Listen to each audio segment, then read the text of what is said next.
Good morning students. हम पाठ 15 भारत की सांस्कृतिक एकता पढ़ रहे थे, जिसके लेखक बाबू गुलाब राय। हमने अब तक पढ़ा कि किस प्रकार हमारे समाज को जाति धर्म के आधार पर तोड़ने का प्रयास किया गया। जो नदियाँ हमारे भारत देश को सस्य श्यामलाम बनाती थी, उन्हें हमारी विभाजक रेखाएं बना दी गई। इसके साथ ही उन्होंने बताने का प्रयास किया कि भारत को एकता के सूत्र में बांधने का कार्य आज से नहीं, हजारों साल पहले की सार्वभौम सत्ता ने भी किया है। साथ ही बाबू गुलाब राय ने प्रस्तुत पाठ निबंध में ये बताने का प्रयास किया कि सभी धर्मों में अधिकतर शिक्षाएं समान हैं, परंतु हम लोग उन्हें जाने बिना एक दूसरे की कमियां ही निकालते रहते हैं। धर्म ही नहीं, हमारे भारत के साहित्य ने भी राष्ट्रीय एकता का पाठ पढ़ाया। हमारे धर्म के जो तीर्थ स्थान बने हुए, उन्होंने भी लोगों को राष्ट्रीय एकता के एक सूत्र में जोड़ने का प्रयास किया, क्योंकि हमारे पूरे भारतवर्ष में कोई भी तीर्थ एक जगह पर नहीं है, वह संपूर्ण भारतवर्ष में फैले हुए हैं। जिस वजह से एक व्यक्ति दूसरी जगह जाता है, दूसरा व्यक्ति अपने यहाँ पर आता है और सभी लोग एक दूसरे की संस्कृति से परिचित होते हैं। एक दूसरे के प्रति उनके मन में धर्म के आधार पर, देश के आधार पर एक होने का प्रयास का भाव आता रहता है।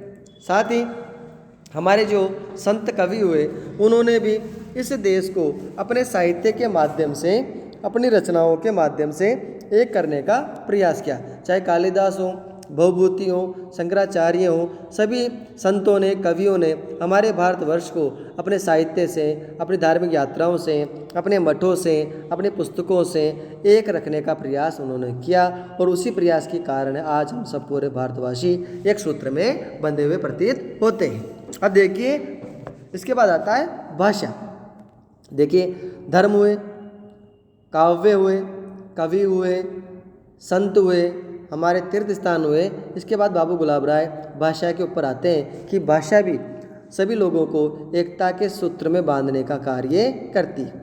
उत्तर भारत की प्राय सभी भाषाएं संस्कृत से निकली, अर्थात हिंदी हो, अवधी हो, जो भी भाषा है, वैसे संस्कृत को भाषाओं की जननी भी कहा जाता है। तो उत्तर भारत की सभी भाषाएं संस्कृत से निकली है और उन सभी के शब्दों में पारिवारिक समानता है।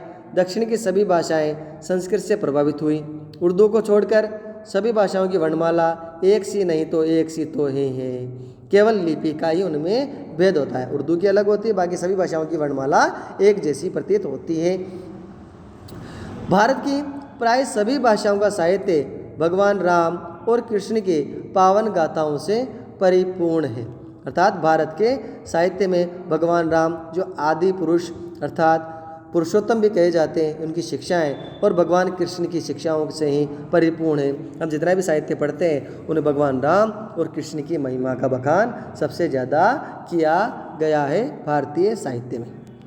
सभी ने संतों और वीरों का स्तवन किया, अर्थात सभी जो कवि हुए हैं, उन्होंने वीर और संत व्यक्तियों का स्तवन किया है, मान सम्मान किया है। सभी भाषाओं के साहित्यकारों ने स्वतंत्रता की लड़ाई में योगदान दिया, अर्थात जो जिस भाषा का साहित्यकार था, उसने उस भाषा में लोगों को स्वतंत्रता की लड़ाई के लिए प्रेरित करने के लिए अपनी अपनी काव्य रचनाएं की, लोगों के बीच गए, अपने काव्य पाठ किए और अपने अपनी भाषा में उन लोगों को स्वतंत्रता का महत्व बताया, जिसके कारण ही संपूर्ण भारतवर्ष ने अंग्रेजों से जो लड़ाई लड़ी, आज़ादी की, सभी ने एक होकर लड़ी। भाषाओं का भेद होते हुए भी विचारों की एक ध्येयता बनी रहता है। हमारे अंदर भाषाओं का भेद हो सकता है, अलग अलग भाषा को मानने वाले, बोलने वाले भारतवर्ष में सभी व्यक्ति हैं, परंतु जब विचारों की बात आती है, एक लक्ष्य हित की बात आती है, देश हित की बात आती है, तो हम सभी एक सारे भेद भुलाकर एक होने को अपना भारतीयता मानते हैं। भारत की विचित्र भाषाओं के साहित्य का धूमिल इतिहास घुला मिला सा प्रतीत होता है। उनके बीच कोई दीवार नहीं थी, अर्थात भाषाओं के बीच किसी प्रकार के साहित्य रचना में कोई दीवार नहीं थी। किस प्रकार बताया, देखो, मीरा राजस्थान की रहने वाली थी, परंतु इन्होंने गुजराती और हिंदी में, राजस्थानी के अलावा गुजराती और हिंदी में भी समान रूप से कवयित्री मानी जाती है, अर्थात इन्होंने अपनी रचनाएं गुजराती और हिंदी में भी की। भाषा का कोई भेदभाव नहीं रखा, ना किसी कवि ने कहा। मीरा के गीतों से बंगाल भी उतना ही प्रभावित हुआ, जो हजारों किलोमीटर दूर है, तो हमारा राजस्थान भी उतना ही प्रभावित हुआ। आज भी मीरा के पदों को सभी भारतवासी बड़े सम्मान से गाते हैं, उसकी त्याग की महिमा का बखान करते हैं। उसी प्रकार भूषण की जो वाणी का महाराष्ट्र में आदर हुआ, वही संत तुकाराम आदि जो महाराष्ट्र संत थे उन्होंने अपनी कविता को भी अपनाया। भूषण हिंदी के कवि थे, इनका महाराष्ट्र में जितना सम्मान किया गया उतना ही सम्मान जो महाराष्ट्र के जो कवि थे, संत थे, तुकाराम वगैरह, उन्होंने भी हिंदी को बिना किसी विरोध के अपनाया, उसमें अपने काव्य की रचना की। विद्यापति समान रूप से हिंदी, मैथिली और बंगला के कवि रहे। कबीर, दादू आदि संतों का भी व्यापक प्रभाव रहा, अर्थात कबीर हो, दादू हो आदि संतों ने भी अलग अलग भाषाओं में अपनी काव्य रचना की। उन्होंने एक तारा एक वाद्य यंत्र है, उसकी तान से, उसकी सुर से संपूर्ण भारतवर्ष को ही एकता के सूत्र में बांधा। संपूर्ण भारतवर्ष को आडंबर को छोड़कर, पाखंडों को छोड़कर एक होने का संदेश उन्होंने दिया। तुलसीकृत अर्थात तुलसी के द्वारा रची हुई रामचरितमानस का मराठी और बंगला में भी अनुवाद हुआ, अर्थात तुलसीदास की लिखी हुई रामचरितमानस का मराठी भाषा में भी और बंगला में भी अनुवाद किया गया। अगर भेदभाव होता तो तुलसीदास हिंदी के कवि थे तो मराठी और बंगला के लोग उनको अपना मानने से मना करते, परंतु यह बात भारतीयता की थी।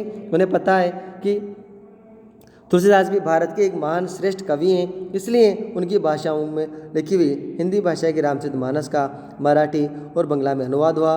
उतना ही सम्मान इन जगहों पर मिला जितना सम्मान उन्हें उत्तर भारत में मिला था। सूरदास के भजनों को प्राय सभी प्रांतों के गवैयों ने अपनाया है। बंगला के वंदे मातरम अर्थात बंगाल के वंदे मातरम और जनगणमन बंगाल से निकले और राष्ट्रीय गीत बने। संपूर्ण भारत के लोगों ने उन्हें अपना राष्ट्रगीत बनाया, राष्ट्रगान उन्हें माना, सम्मान प्रकट किया। अगर भाषा का भेदभाव होता तो ये कभी नहीं हो पाता। इसलिए इस भाषा ने भी अर्थात इसमें लिखी हुई रचनाओं ने भी भारतवासियों को एकता के सूत्र में बांधे रखने को प्रेरित किया। वेशभूषा हो, पहनावा हो, रहने और सहने का हमारा जो तरीका हो, सकल सूरत में भेद हो, परंतु भारतवासी अपने जातीय व्यक्तित्व से पहचान लिए जाते हैं। जातीय व्यक्तित्व का तात्पर्य है अर्थात अपने रहने की कला से, एकता की भावना से पहचान लिए जाते हैं।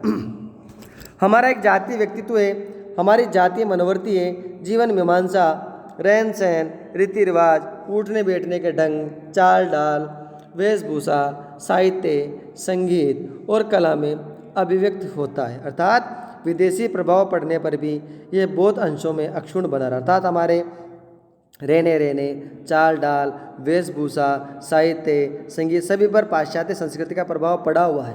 और आज हम अपने भारतीय वेशभूषा को छोड़कर पाश्चात्य वेशभूषा पहने हुए हैं, पाश्चात्य साहित्य पढ़ते हैं, पाश्चात्य संगीत सुनते हैं, परंतु इतना होने के बाद भी हमारी इसी एकता की वजह से, हमारी इस दूरदर्शिता की वजह से आज भी हमारा साहित्य, हमारा वेशभूषा, हमारी परंपराएं, हमारे रहन सहन, हमारे रीति रिवाज ये अक्षुण्ण बना हुआ अर्थात नष्ट नहीं हुआ। और इसका सबसे बड़ा कारण है कि हम लोगों ने कभी अपने भारतीयता से समझौता नहीं किया। हमने सबको माना, सबको सम्मान दिया, परंतु साथ ही हमने अपनी पहचान, अपने रीति रिवाज, अपनी परंपराएं की रक्षा करना भी अपना कर्तव्य समझा, उनको अपना बनाकर हम हमेशा रहे।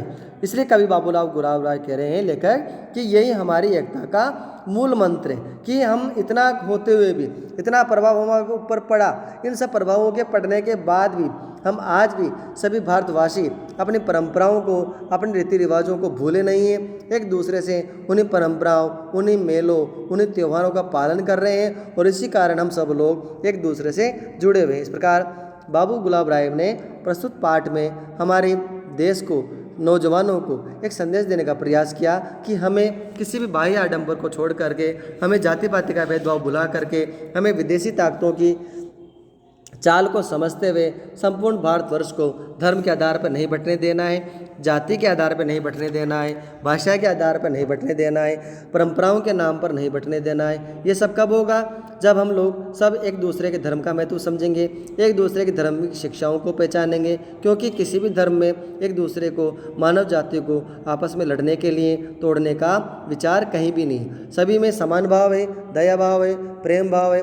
इसी में संदेश को हमें आगे तक पहुंचाना पड़ेगा। हमारे मंदिरों, मठों, मस्जिदों को एक मानना होगा, तभी हम हमारी इस एकता को हमेशा बनाए रख सकते हैं, जो कि वर्तमान में हमने बनाई हुई रखी। इसे बाबू गुलाब राय ने कहा कि ये जो सभी मान्यता हैं यही हमारी संस्कृति की एकता का मूल मंत्र है और हम संपूर्ण भारतवर्ष को जोड़े हुए हैं। धन्यवाद।